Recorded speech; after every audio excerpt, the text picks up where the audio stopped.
우리 옆에 계신 분들 한번 인사하겠습니다. 참 잘 오셨습니다. 네. 네. 꽉 찼네요. 예.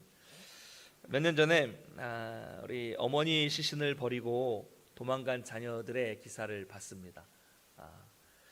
장례가 진행되고 마지막에 이제 발인이 되잖아요. 발인이 되기 전에 유가족들이 다 사라진 사건이에요. 그래서 병원비와 장례비 1,500만 원을 납입하지 않고 부의금만 들고 모든 유가족들이 사라져 버렸다고 합니다. 그래서 그 돌아가신 어머니 시신이 몇 개월 동안 병원 영안실에 안치되어 있다는 그런 기사를 본 적이 있었습니다. 이제 이 정도의 이야기는 여러분 들어도 전혀 놀랍지도 않으시죠? 충격도 안 되고 그만큼 더 심한 일들이 많잖아요. 이런 일만 있습니까?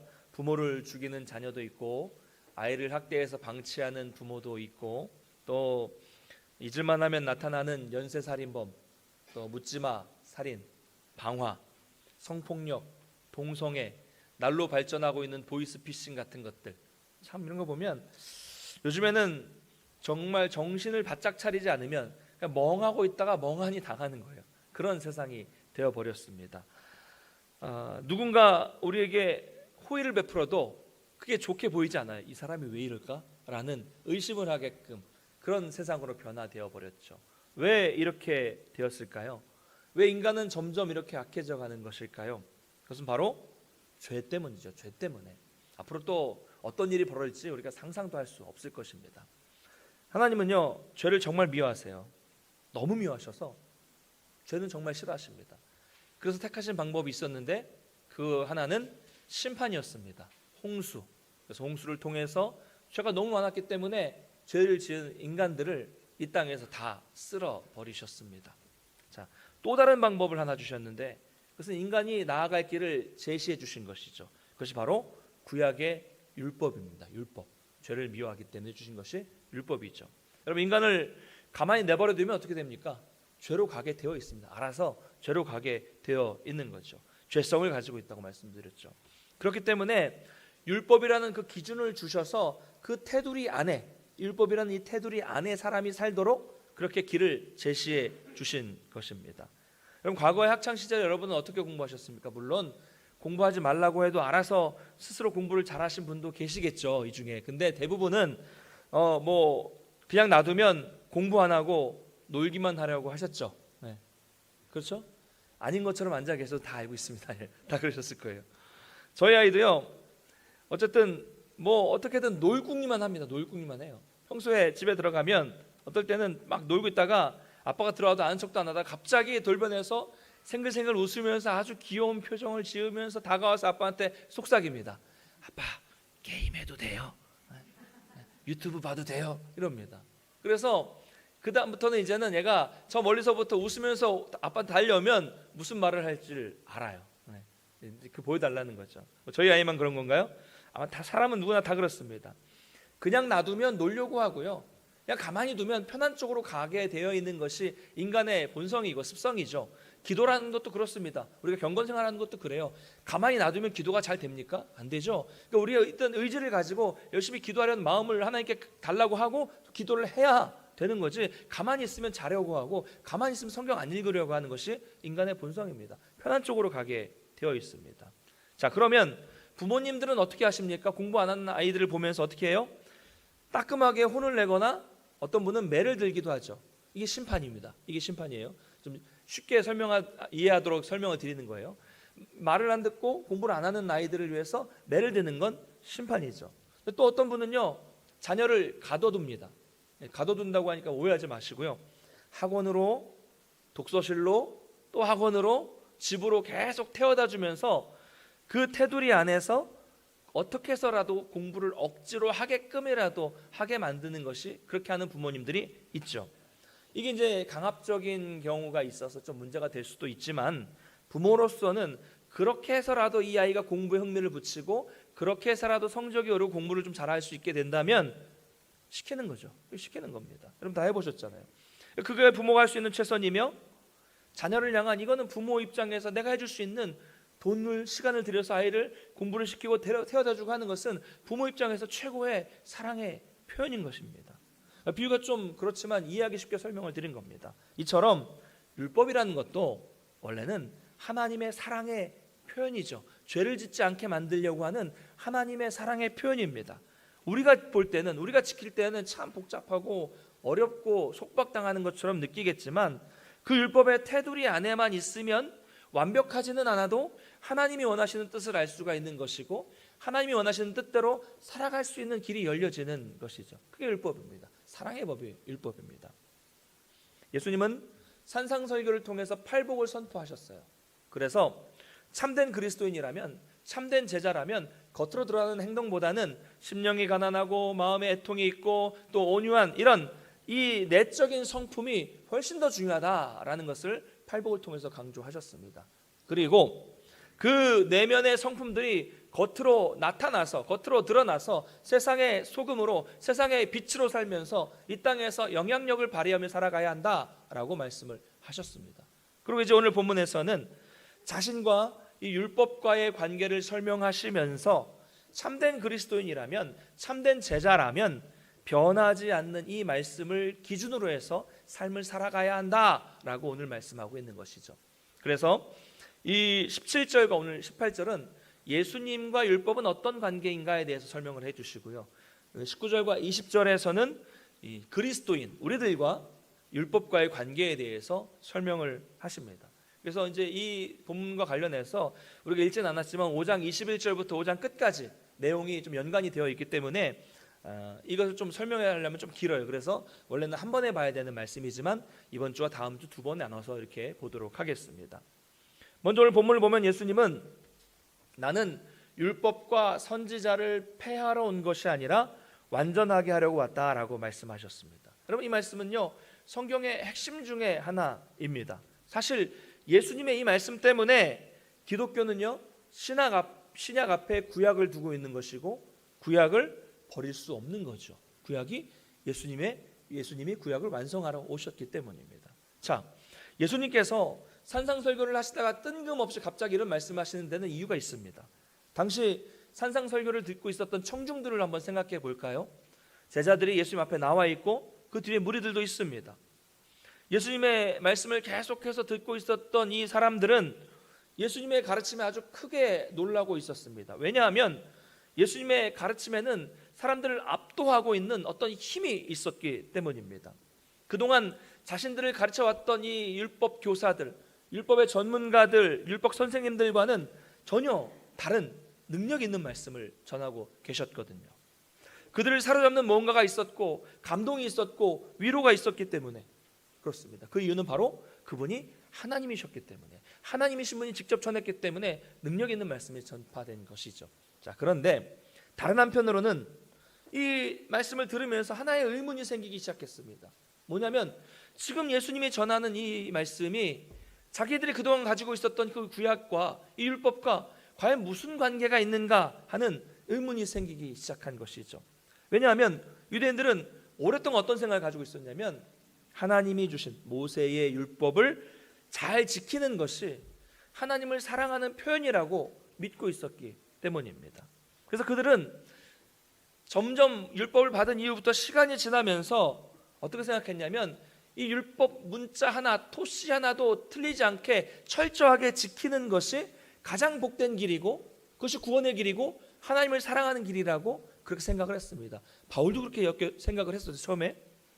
그런데 예수님의 말씀은 뭐라고 말씀하십니까? 율법을 지키는 삶이 복된 삶이 아니라 천국을 말씀하시고 복음을 말씀하시면서 팔복 같은 것이, 팔복이 복된 삶이다, 복이 있다, 심령이 가난한 자는 복이 있다, 이렇게 말씀을 하시는 것이죠. 그래서 사람들은 예수의 말씀을 듣고 점점 빠져들기는 했지만 뭔가 좀 다른 사람들의 가르침과 다르다는 의혹이 생기기 시작한 것입니다. 그래서 그에 대한 해명이 필요했죠. 과거에 그들이 그동안 지켜왔던 그 율법, 즉 이 구약의 가르침과 지금의 예수라는 사람이 가르치는 이 가르침이 과연 어떤 관계가 있는가, 이것이 먼저 규명되어야만 예수님을 따를 수 있었기 때문입니다. 만약 그것이 다르다면 당연히 예수님의 가르침을 그들이 따를 수 없는 이단적인 가르침이 되는 것이죠. 자, 실제로요, 당시 많은 사람들과 이 종교 지도자들은 예수님의 가르침과 이 구약의 율법은 서로 다른 것이라고 생각하고 있었습니다. 그래서 계속 앞으로 보시면 계속 충돌해요. 유대 지도자들과 종교 지도자들과 예수님은 계속 충돌을 합니다. 그러나 예수님은 뭐라고 말씀하시면 계속 이에 대해서 자기가 전하는 말씀이 다른 말씀이 아니라 그들이, 유대인들이 구약을 잘못 이해하고 있었다, 오해하고 있었다라고 계속 말씀을 하시는 것이죠. 그래서 오늘 먼저 본문을 보면 17절에 율법과 선지자를 폐허라 온 줄로 생각하지 말라라고 말씀하고 있습니다. 율법과 선지자. 여러분, 보통 이 표현은요, 예수님 말씀하실 때 이 표현은 구약 성경을 말하는 것입니다. 율법은 모세오경, 토라, 모세오경을 말하는 것이고요. 선지자는 우리가 지금 읽고 있는 선지서들을 총칭해서 선지자라고 말하는 것입니다. 그래서 율법과 선지자라고 말하면 구약 성경을 말하고 있는 것이죠. 자, 그래서 예수님은 지금 이 구약을 완성하기 위해 오셨다라고 말씀을 하십니다. 여러분, 실제로 구약의 모든 예언은 예수님을 통해서 다 성취가 되었습니다. 예를 들면 우리가 앞에도 쭉 살펴봤지만 예수님은 이사야 선지자의 말씀대로 처녀의 몸, 동정녀의 몸에서 탄생을 하셨고요. 또 미가 선지자의 말씀대로 유대 땅 베들레헴에서 태어나셨습니다. 성취되었죠. 또 예수님의 탄생뿐만이 아니라 예수님의 이름, 또 예수님이 애굽으로 피하신 사건, 예수님이 나사렛에서 자라게 된 사건, 이런 것들이 다 이루어졌고요. 마태복음 앞에 나타났죠.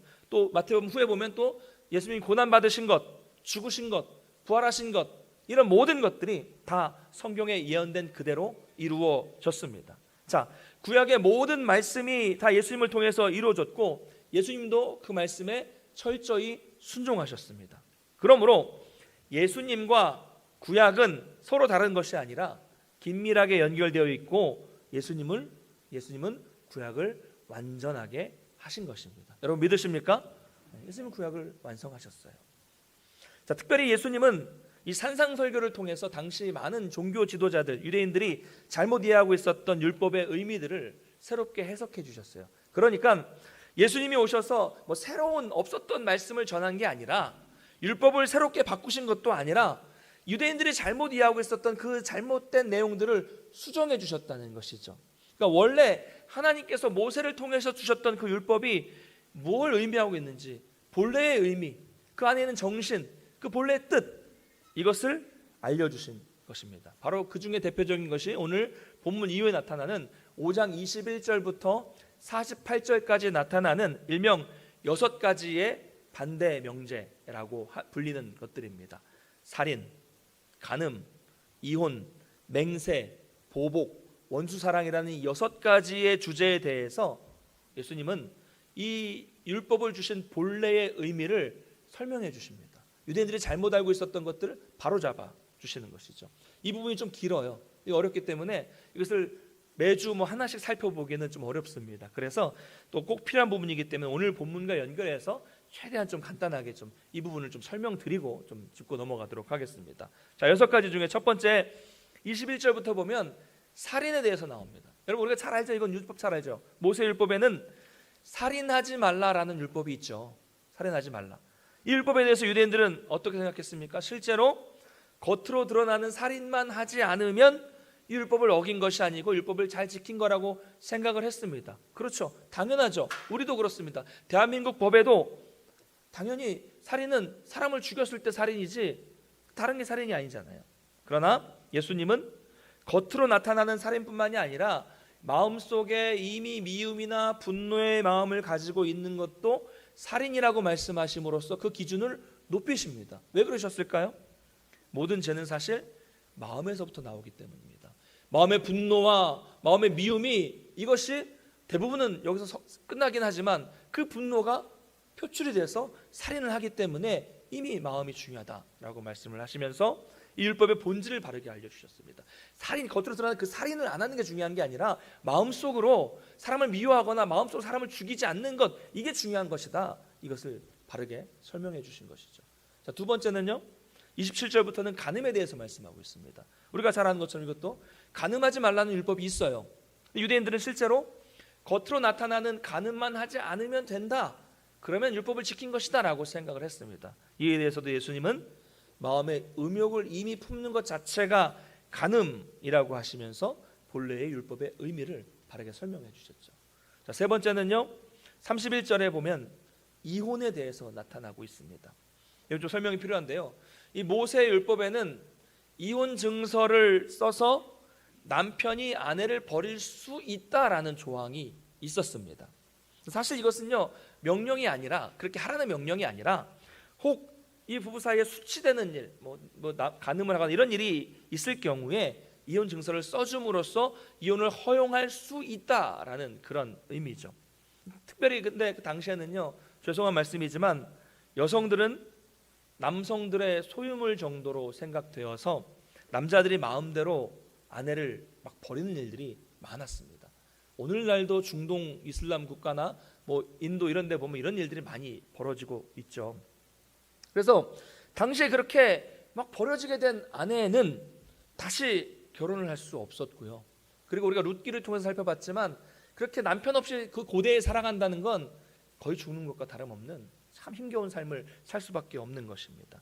그렇기 때문에 아무 증서 없이 아내를 마음대로 버리지 못하게끔 하기 위해서, 인간의 완악함 때문에 그 막 버리지 못하게 하기 위해서 이혼 증서를 써줌으로써 실제로 이 법은 남자를 위해서 준 게 아니라 그 여성을 보호할 목적으로 허용해 준 겁니다. 허용해 준 거.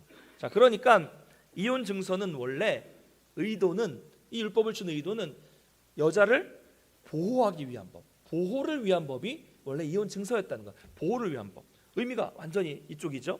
자, 그런데 유대인들은 이것을 악용합니다. 악용해서 반대로 이혼 증서, 이 이혼 증서만 있으면 마음대로 아내를 버릴 수 있다고 왜곡시켜 버린 거예요. 다르죠? 여성을 보호하기 위한 이혼 증서와 이혼 증서를 가지고 남자가 여성을 마음대로 버리는 것은 완전히 다른 의미잖아요. 죽에게 전도돼 버린 것입니다. 완전히 다른 의미인 거죠. 그래서 예수님은 근본적으로 이혼을 금하시면서 이 원래 법의 의미를 다시 그들에게 알려주신 것입니다. 자, 네 번째 33절부터는 맹세에 대해서 나와 있습니다. 율법에는 뭐라고 되어 있냐면 헛된 맹세를 하지 말고 맹세한 것은 주께 지키라는 계명이 있습니다. 근데 이 계명의 핵심은 뭡니까? 하나님의 이름을 인간들끼리의 맹세 같은 데 넣어서 함부로 헛되게 부르지 말라는 의미가 있는 거죠. 여러분 한번 생각해 보겠습니다. 여러분 맹세하고 약속을 하면 잘 지키십니까? 못 지키십니까? 물론 여러분들은 잘 지키시죠.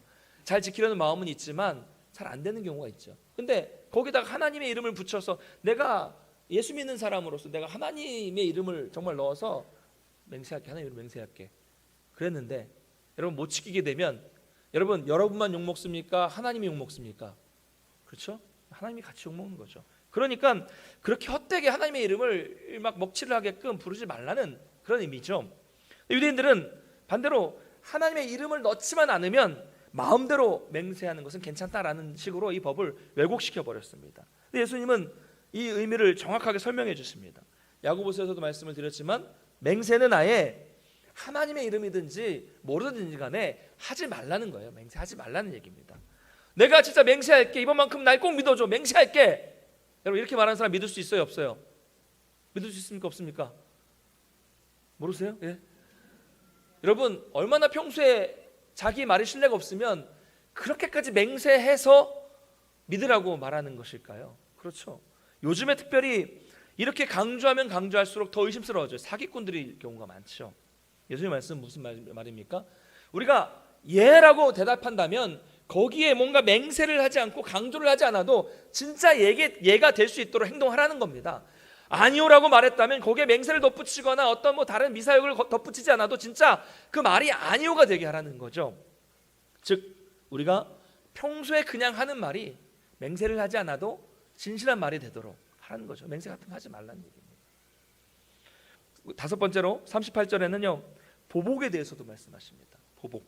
자, 그것을 일명 동해보복법이라고 말합니다. 동해보복법. 피해를 입었다면 똑같이 보복해도 된다는 법이죠. 예를 들면 누군가가 저에게 실수를 했든 고의를 했든 간에 손가락이 하나 부러졌어요. 그러면 제가 그 사람한테 어떻게 보복하라는 얘기예요? 다른 데 하지 말고 요 손가락, 왼쪽 검지 손가락 부러뜨린 만큼만 부러뜨려서 보복하라는 얘기죠. 동해보복법이 이겁니다. 그러니까 유대인들은 이것을요 이 문자 그대로 오해했습니다. 자, 이 말씀만 보면 이 복수를 정당화하는 것처럼 보여요. 지금 우리 이 시대에 우리가 이 율법을 보면 생각할 때 이 법은 복수를 하라는 법처럼 생각될 수 있습니다.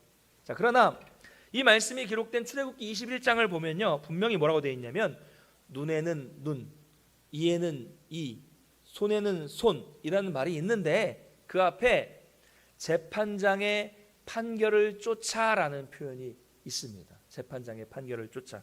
그러니까 이것은 개인의 손으로 내가 복수를 하라는 것이 아니라 법정을 통해서 아주 정확하게 정의를 실현하라는 그런 의미입니다. 여러분 생각해 보겠습니다.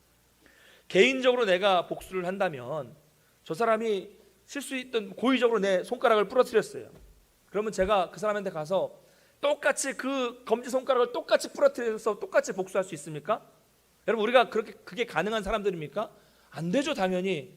우리에게 뭐가 들어갑니까? 가만히 난 멀쩡한 내 손가락을 부러뜨려 가지고 내가 왼손잡이인데 왼손도 못 쓰게 하고 내가 얼마나 피가 큰지 모르겠어. 그러면서 감정이 생기면서 그 사람에 가서 손가락만 똑 부러뜨리는 게 아니라 여러분들은 안 거시겠지만 거기에다 대고 막 욕을 막 한 바가지 할 수도 있고요. 막 화가 나가지고 손가락만 부러뜨리는 게 아니라 막 때리고 발로 차고 밀어 제끼고 뭐 소리를 지르고 하잖아요. 그렇죠?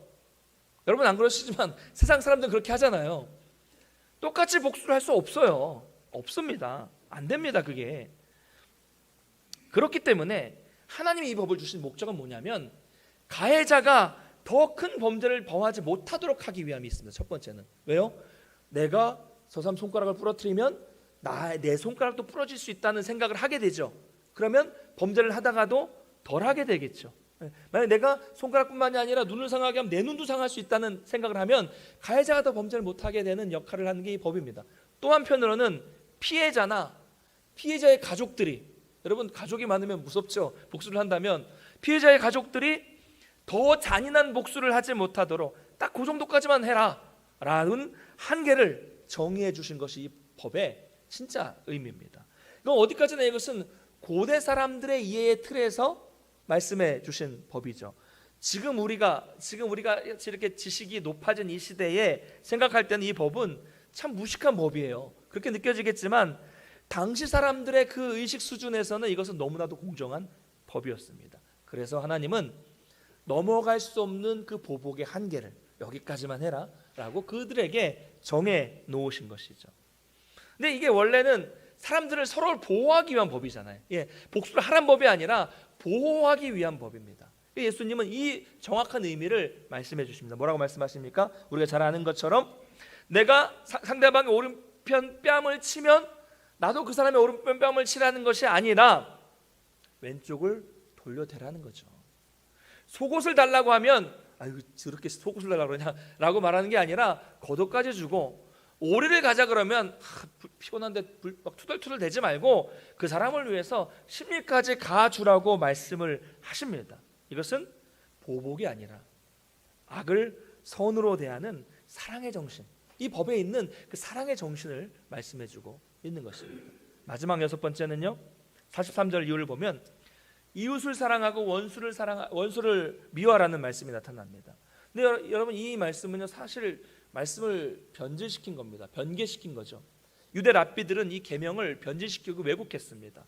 그래서 이웃 개념을 좁혀버렸어요. 이웃을 자기 동족들만 이웃의 범주 안에 넣어서 이 대상을 축소시켜 버렸고요. 거기에다가 추가로 원래 없었던 원수를 미워하라는 말까지 첨가시켜 버렸습니다.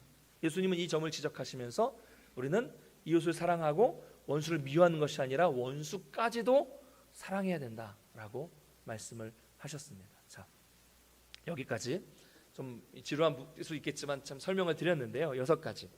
자, 이렇게 보면 여러분 어떠세요? 지금 제 설명을 듣고 보시니까 어떻습니까? 당시 종교 지도자들, 율법에 도가 텄다고 하는 그 종교 지도자들이 이해하고 있었던 내용과 예수님이 실제로 이 하나님이 주신 율법에 이게 원리다라고 말씀해 주신 내용이 의미가 똑같습니까? 다릅니까? 완전히 다르죠. 완전히 달라요. 많이 다릅니다. 여러분 이게 무슨 말입니까? 같은 말씀이라고 해도 그것을 어떻게 해석하고 어떻게 받아들이냐에 따라서 그 차이는 심하게 많이 다르게 나타난다는 거죠. 나중에 결국 어떻게 되었습니까? 이렇게 구약을 오해하고 있었던 이 종교 지도자들은 결국에는 자기 독단에 빠져버렸죠. 그렇게 구약을 잘 알고 있었으면 예수님이 오셨을 때 구약이 완성된 것을 보면서 예수를 메시아로 받아들였어야 되죠. 근데 받아들이지 못했습니다. 독단에 빠져 있었기 때문에. 그리고 결국에는 예수님을 신성 모독죄로, 하나님을 모독했다는 이 죄로 몰아붙여서 십자가에 못 박아 죽게 만든 사람들이 바로 이 율법을 오해하고 있었던 유대 지도자들이죠. 여러분, 모르면요, 성경에 대해서 무지하면 이런 큰 심각한 죄를 범하게 될 수밖에 없는 것입니다. 그러므로 우리는요, 여러분, 말씀을 제대로 알아야 돼요. 정말 죄송한 말씀이지만 일주일에 주일 예배 한 번만 나와서 예배 드리는 것으로는요, 제대로 된 신앙생활을 하기 어렵습니다. 아니 목사님, 그럼 난 다음부터 안 나올래, 이러지 마시고 한 번 나오신 분은 두 번 나오실 수 있도록 더 노력을 하셔야 된다는 말입니다. 1년에 52주일 한 번도 빠지지 않고 나온다고 해도 설교를 얼마나 들을 수 있습니까? 뭐 제가 25분 30분 정도, 보통 좀 넘을 수도 있지만 그 정도 30분 정도 설교를 하는데, 일주일에 1년에 뭐 이렇게 나와서 설교 30분 들어서는요, 하나님을 제대로 알기 어렵습니다. 그리고 신앙생활의 기본도 제대로 알기 어렵습니다. 30분 들어서는. 여러분, 제대로 알지 못하는데 어떻게 사랑할 수 있습니까? 그렇죠? 여러분, 결혼하실 때 그러셨죠? 남편, 아내 제대로 알지 못하는데 사랑할 수 있습니까? 일주일에 한 번씩 30분만 만나서 사랑이 생길 수 있습니까? 안 됩니다. 전혀 사랑할 수가 없습니다. 그리고 그렇게 띄엄띄엄 나와서 단편적으로 듣고 단편적인 지식들만, 성경 지식의 파편들만 가지고 살아가면 결국 신앙생활에 대해서, 성경에 대해서 이 편파적인 그런 편견만 생기게 되는 것입니다. 그리고 나중에 결국은 그게 전부인 것처럼 생각하게 되죠. 나는 그걸 다 알고 있다는 그런 착각 속에 빠지게 되는 겁니다. 그런 무지가 결국 예수님을 십자가에 못 박게 되는 그런 어리석은 일을 범하게 된 것입니다. 그러면 얼마나 무서운 일입니까? 성경을, 예배를 드리고 신앙생활을 하는데 그런 죄를 범하게 된다는 것은 참으로 무서운 일이죠. 그러므로 우리는 성경을요, 여러분, 체계적으로 배워야 됩니다. 기회가 되시면 연구하시고 묵상하시고 배우셔야 돼요. 이것이 신앙인의 기본 중에 기본이라는 것을 여러분 기억하시기 바랍니다. 어쨌든 예수님은 이렇게 당시 유대인들의 그 잘못된 이해, 율법에 대한 왜곡을 바로잡아 주셨습니다. 예수님은 결국 겉으로 되는 그런 율법적인 행위가 중요한 것이 아니라 바로 그 안에 있는 내용, 그 율법의 정신, 그 사랑의 정신이 중요하다는 것을 강조하셨습니다. 여러분, 유대인들의 문제가, 가장 큰 문제가 바로 여기 있었던 거죠. 어쩌면 그들의 문제가 바로 우리의 문제일 수 있습니다. 그들은 수세기 동안 율법의 정신, 하나님이 그 율법을 왜 주셨는지, 그 사랑 때문에 주셨다는 것을, 이 본질을 잊어버린 채로 오로지 껍데기, 외적인 형식만 남아서 그것을 행한 것 자체만으로 만족했고, 난 살인 안 했으니까 괜찮아, 난 가늠 안 했으니까 괜찮아 라고 만족하면서 그것만으로 구원받았다는 착각 속에 살고 있었다는 거죠. 우리도 이 부분을 참 심각하게 점검해 볼 필요가 있습니다.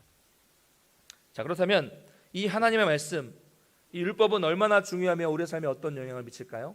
예수님은 계속해서 말씀하십니다. 우리 18절 말씀을 같이 한번 읽어보겠습니다. 18절 같이 읽겠습니다. 시작. 진실로 너희에게 이르노니 지가 없어지기 전에는 율법의 1.1획도 결코 없어지지 아니하고 다 이루리라. 아멘.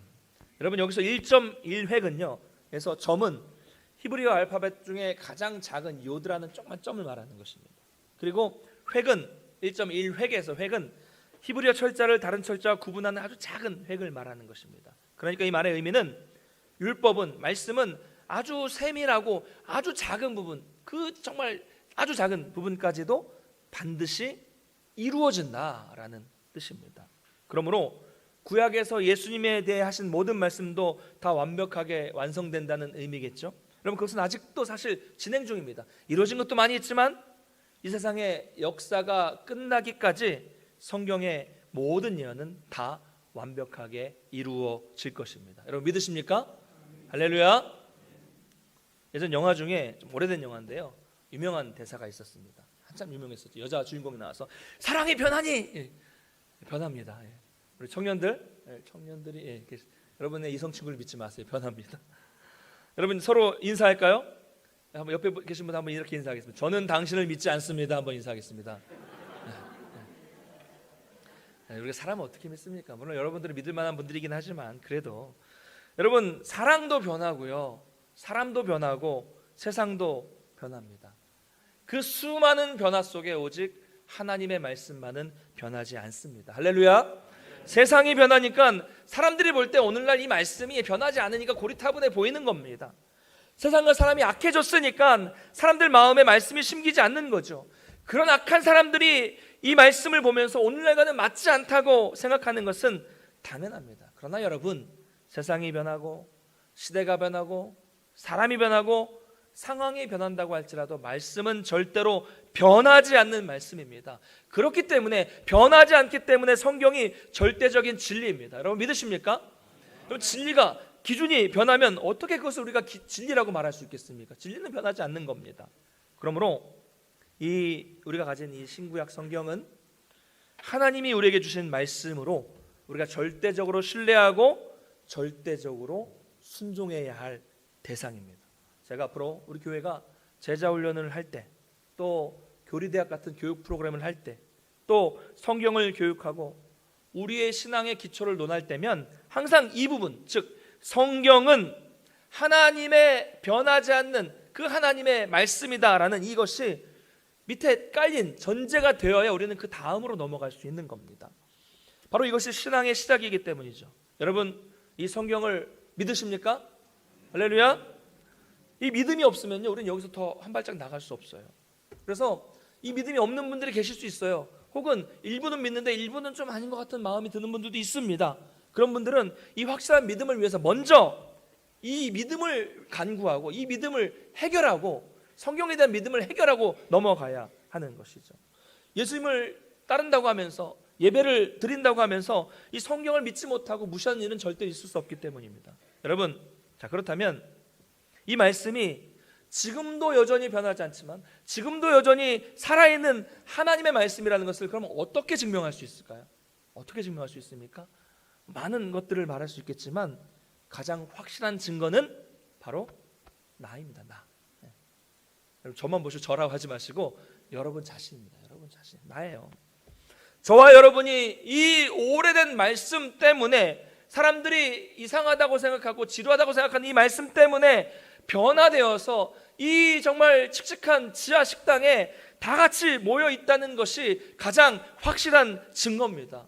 말씀이 여전히 살아서 역사하고 있다는 증거가 바로 나라는 거죠. 할렐루야.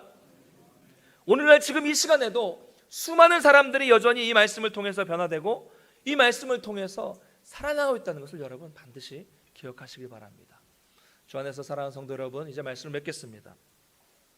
신앙의 체험, 신비한 경험, 이런 것들은 우리의 어떤 신앙을 좀 더 단단하게 해줄 수 있어요. 단단하게 해줍니다. 그러나 시간이 지나면 그 기억은 희미해지고 그 경험은 다 사라지게 되어 있습니다.